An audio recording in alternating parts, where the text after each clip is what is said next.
Première épître de Paul à Timothée, chapitre 1er. Paul, apôtre de Jésus-Christ, par ordre de Dieu notre Sauveur et de Jésus-Christ notre espérance. À Timothée, mon enfant légitime en la foi, que la grâce, la miséricorde et la paix te soient données de la part de Dieu le Père et de Jésus-Christ, notre Seigneur.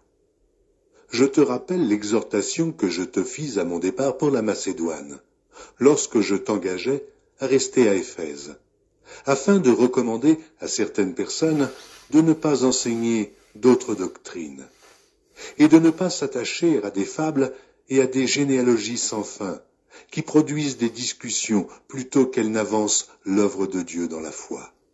Le but du commandement, c'est une charité venant d'un cœur pur, d'une bonne conscience et d'une foi sincère. Quelques-uns s'étant détournés de ces choses, se sont égarés dans de vains discours. Ils veulent être docteurs de la loi, et ils ne comprennent ni ce qu'ils disent, ni ce qu'ils affirment.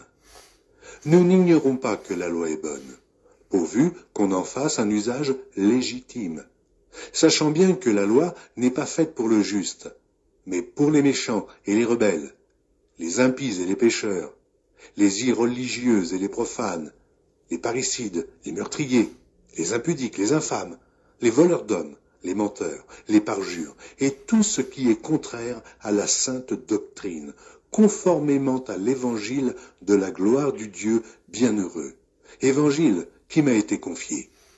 Je rends grâce à celui qui m'a fortifié, à Jésus-Christ notre Seigneur, de ce qu'il m'a jugé fidèle, en m'établissant dans le ministère, moi qui étais auparavant un blasphémateur, un persécuteur, un homme violent. Mais j'ai obtenu miséricorde, parce que j'agissais par ignorance, dans l'incrédulité. Et la grâce de notre Seigneur a surabondé, avec la foi et la charité qui est en Jésus-Christ. C'est une parole certaine et entièrement digne d'être reçue, que Jésus-Christ est venu dans le monde pour sauver les pécheurs, dont je suis le premier. Mais j'ai obtenu miséricorde, afin que Jésus-Christ fit voir en moi le premier toute sa longanimité, pour que je servisse d'exemple à ceux qui croiraient en lui pour la vie éternelle. Au roi des siècles, immortel, invisible, seul Dieu, soit honneur et gloire au siècle des siècles. Amen. Le commandement que je t'adresse, Timothée, mon enfant, selon les prophéties faites précédemment à ton sujet, c'est que, d'après elles, tu combattes le bon combat, en gardant la foi et une bonne conscience. Cette conscience, quelques-uns l'ont perdue, et ils ont fait naufrage par rapport à la foi. De ce nombre sont Hyménée et Alexandre, que j'ai livrés à Satan, afin qu'ils apprennent à ne pas blasphémer. Première épître de Paul à Timothée, chapitre 2. J'exhorte donc, avant toute chose, à faire des prières, des supplications, des requêtes, des actions de grâce pour tous les hommes, pour les rois et pour tous ceux qui sont élevés en dignité, afin que nous menions une vie paisible et tranquille, en toute piété et honnêteté. Cela est bon et agréable devant Dieu notre Sauveur, qui veut que tous les hommes soient sauvés et parviennent à la connaissance de la vérité. Il y a un seul Dieu, et aussi un seul médiateur entre Dieu et les hommes, Jésus-Christ, homme, qui s'est donné lui-même en rançon pour tous. C'est là le témoignage rendu en son propre temps, et pour lequel j'ai été établi prédicateur et apôtre. Je dis la vérité, je ne mens pas, chargé d'instruire les païens dans la foi et la vérité. Je veux donc que les hommes prient en tout lieu, en élevant des mains pures, sans colère, ni mauvaise pensée. Je veux aussi que les femmes, vêtues d'une manière décente, avec pudeur et modestie, ne se parent ni de tresses, ni d'or, ni de perles, ni d'habits somptueux, mais qu'elles se parent de bonnes œuvres, comme il convient à des femmes qui font profession de servir Dieu. Que la femme écoute l'instruction en silence, avec une entière soumission. Je ne permets pas à la femme d'enseigner, ni de prendre de l'autorité sur l'homme, mais elle doit demeurer dans le silence. car Adam a été formé le premier, Ève ensuite. Et ce n'est pas Adam qui a été séduit, c'est la femme qui, séduite, s'est rendue coupable de transgression. Elle sera néanmoins sauvée en devenant mère, si elle persévère avec modestie dans la foi, dans la charité et dans la sainteté. Première épître de Paul à Timothée, chapitre 3. Cette parole est certaine. Si quelqu'un aspire à la charge d'évêque, il désire une œuvre excellente. Il faut donc que l'évêque soit irréprochable, mari d'une seule femme, sobre, modéré, réglé dans sa conduite, hospitalier, propre à l'enseignement.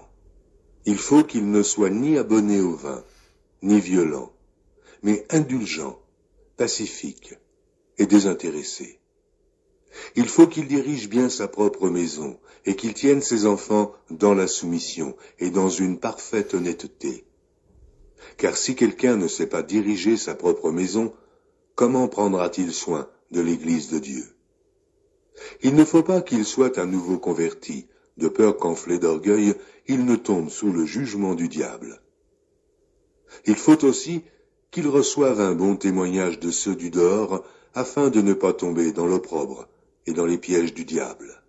Les diacres aussi doivent être honnêtes, éloignés de la duplicité, des excès du vin, d'un gain sordide, conservant le mystère de la foi dans une conscience pure.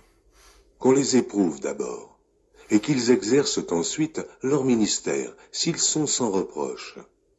Les femmes, d'eux-mêmes, doivent être honnêtes, non médisantes, sobres, fidèles en toutes choses. Les diacres doivent être mariés d'une seule femme, et diriger bien leurs enfants et leur propre maison. Car ceux qui remplissent convenablement leur ministère s'acquièrent un rang honorable, et une grande assurance dans la foi en Jésus-Christ. Je t'écris ces choses avec l'espérance d'aller bientôt vers toi. Mais afin que tu saches, si je tarde, comment il faut se conduire dans la maison de Dieu, qui est l'église du Dieu vivant, la colonne et l'appui de la vérité.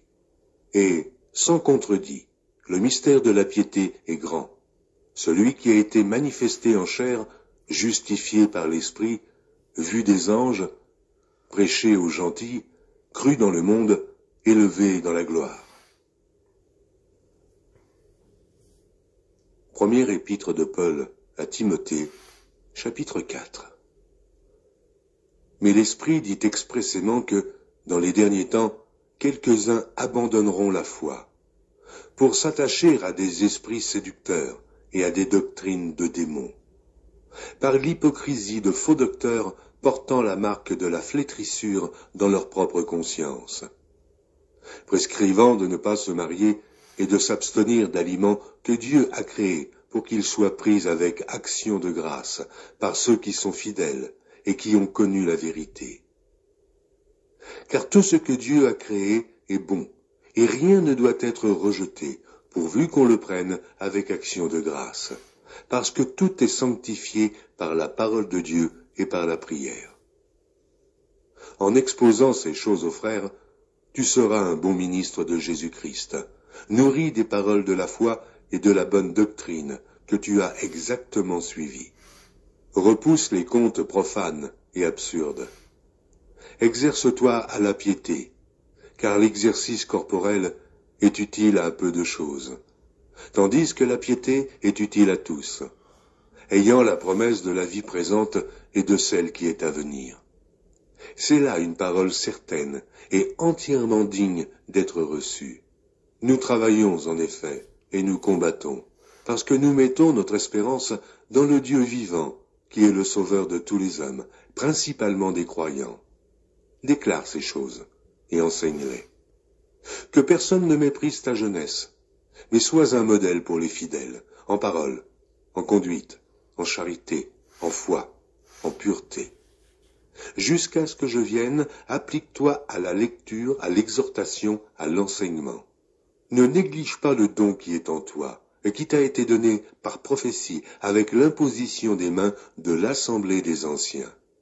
Occupe-toi de ces choses. Donne-toi tout entier à elles, afin que tes progrès soit évident pour tous. Veille sur toi-même et sur ton enseignement. Persévère dans ces choses, car en agissant ainsi, tu te sauveras toi-même, et tu sauveras ceux qui t'écoutent. Première épître de Paul à Timothée, chapitre 5. Ne réprimande pas rudement le vieillard, mais exhorte-le comme un père. Exhorte les jeunes gens comme des frères, et les femmes âgées comme des mères, celles qui sont jeunes comme des sœurs, en toute pureté. Honore les veuves qui sont véritablement veuves. Si une veuve a des enfants ou des petits-enfants, qu'ils apprennent avant tout à exercer la piété envers leur propre famille, et à rendre à leurs parents ce qu'ils ont reçu d'eux, car cela est agréable à Dieu.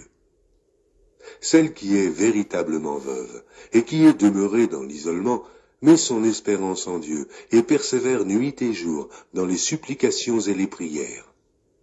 Mais celle qui vit dans les plaisirs est morte, quoique vivante. Déclare-leur ces choses, afin qu'elles soient irréprochables. Si quelqu'un n'a pas soin des siens, et principalement ceux de sa famille, il a renié la foi, et il est pire qu'un infidèle. Qu'une veuve, pour être inscrite sur le rôle, n'ait pas moins de 60 ans, qu'elle ait été femme d'un seul mari, qu'elle soit recommandable par de bonnes œuvres, ayant élevé des enfants, exercé l'hospitalité, lavé les pieds des saints, secouru les malheureux, pratiqué toute espèce de bonne œuvre. Mais refuse les jeunes veuves, car, lorsque la volupté les détache du Christ, elles veulent se marier, et se rendent coupables en ce qu'elles violent leur premier engagement. Après cela, étant oisives, elles apprennent à aller de maison en maison. Et non seulement elles sont oisives, mais encore causeuses et intrigantes, disant ce qu'il ne faut pas dire. Je veux donc que les jeunes gens se marient, qu'elles aient des enfants, qu'elles dirigent leur maison, qu'elles ne donnent à l'adversaire aucune occasion de médire, car déjà, quelques-unes se sont détournées pour suivre Satan. Si quelque fidèle, homme ou femme, a des veuves, qui les assiste, et que l'Église n'en soit point chargée, afin qu'elle puisse assister celles qui sont véritablement veuves. Que les anciens qui dirigent bien soient jugés dignes d'un double honneur, surtout ceux qui travaillent à la prédication et à l'enseignement. Car l'Écriture dit « Tu n'emmuselleras point le bœuf quand il foule le grain, et l'ouvrier mérite son salaire. » Ne reçois point d'accusation contre un ancien, si ce n'est sur la déposition de 2 ou 3 témoins. Ceux qui pêchent, reprends-les devant tous, afin que les autres aussi éprouvent de la crainte. Je te conjure devant Dieu, devant Jésus-Christ, et devant les anges élus, d'observer ces choses sans prévention, et de ne rien faire par faveur. N'impose les mains à personne avec précipitation, et ne participe pas au péché d'autrui. Toi-même, conserve-toi pur. Ne continue pas à ne boire que de l'eau, mais fais usage d'un peu de vin à cause de ton estomac et de tes fréquentes indispositions. Les péchés de certains hommes sont manifestes, même avant qu'on les juge, tandis que chez d'autres, ils ne se découvrent que dans la suite. De même, les bonnes œuvres sont manifestes, et celles qui ne le sont pas ne peuvent rester cachées. Première épître de Paul à Timothée, chapitre 6. Que tous ceux qui sont sous le joug de la servitude regardent leur maître comme digne de tout honneur, afin que le nom de Dieu et la doctrine ne soient pas blasphémés. Et que tous ceux qui ont des fidèles pour maîtres ne les méprisent pas, sous prétexte qu'ils sont frères, mais qu'ils les servent, d'autant mieux que ce sont des fidèles et des bien-aimés qui s'attachent à leur faire du bien. Enseigne ces choses et recommande-les. Si quelqu'un enseigne de fausses doctrines et ne s'attache pas aux saines paroles de notre Seigneur Jésus-Christ et à la doctrine qui est selon la piété, il est enflé d'orgueil. Il ne sait rien. Et il a la maladie des questions oiseuses et des disputes de mots, d'où naissent l'envie, les querelles, les calomnies, les mauvais soupçons, les vaines discussions d'hommes corrompus d'entendement, privés de la vérité et croyant que la piété est une source de gain. C'est en effet une grande source de gain que la piété, avec le contentement. Car nous n'avons rien apporté dans le monde, et il est évident que nous n'en pouvons rien emporter. Si donc nous avons la nourriture et le vêtement, cela nous suffira. Mais ceux qui veulent s'enrichir tombent dans la tentation, dans le piège, et dans beaucoup de désirs insensés et pernicieux qui plongent les hommes dans la ruine et la perdition. Car l'amour de l'argent est une racine de tous les maux. Et quelques-uns, en étant possédés, se sont égarés loin de la foi, et se sont jetés eux-mêmes dans bien des tourments. Pour toi, homme de Dieu, fuis ces choses, et recherche la justice, la piété, la foi, la charité, la patience, la douceur. Combat le bon combat de la foi. Saisis la vie éternelle, à laquelle tu as été appelé, et pour laquelle tu as fait une belle confession en présence d'un grand nombre de témoins.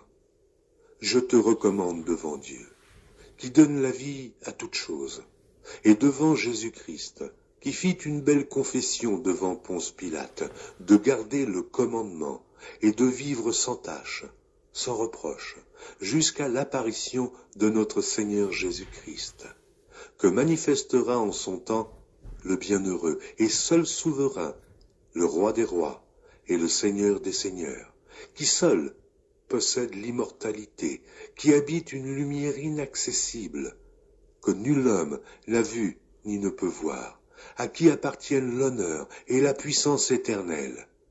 Amen. Recommande aux riches du présent siècle de ne pas être orgueilleux, et de ne pas mettre leur espérance dans des richesses incertaines, mais de la mettre en Dieu, qui nous donne avec abondance toutes choses pour que nous en jouissions. Recommande-leur de faire du bien, d'être riches en bonnes œuvres, d'avoir de la libéralité et de la générosité, et de s'amasser ainsi pour l'avenir un trésor placé sur un fondement solide, afin de saisir la vie véritable. Ô Timothée, garde le dépôt, en évitant les discours vains et profanes et les disputes de la fausse science, dont font profession quelques-uns, qui se sont ainsi détournés de la foi. Que la grâce soit avec vous.